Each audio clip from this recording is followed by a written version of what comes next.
Julie Gaillet, ce moment sacré avec ses enfants, qui l'a éloignée du théâtre un long moment.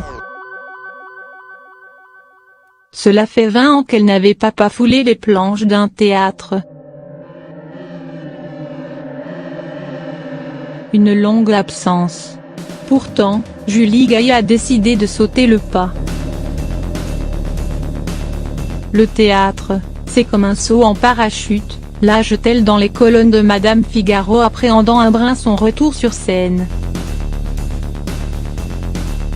C'est dans la pièce Rabiole de David Lindsay à Berre jusqu'au 31 mars au Bouffe parisien que la compagne de François Hollande a accepté de renouer avec le théâtre. Mais pourquoi une si longue absence ? C'est tout simplement parce que la comédienne a décidé de faire passer sa famille en priorité. Cela commence par la naissance de mes enfants, la maternité. Le moment du coucher était sacré, dévoile-t-elle auprès de nos confrères. Difficile donc pour cette maman de 2 garçons d'être sur scène tous les soirs, dans ces circonstances. Julie Gaillet a donc tout bonnement préféré refuser de faire du théâtre dans un premier temps.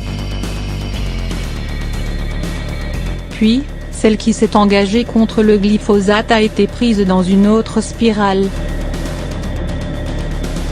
Et pour cause, elle est devenue productrice.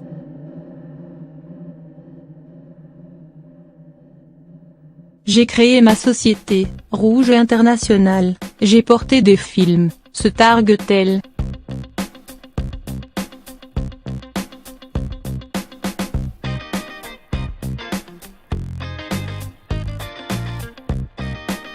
Et c'est sans compter le fait qu'elle ait poursuivi sa carrière d'actrice au cinéma ou à la télévision, notamment dans la série 10%, qui l'a convaincue d'officialiser sa relation avec François Hollande.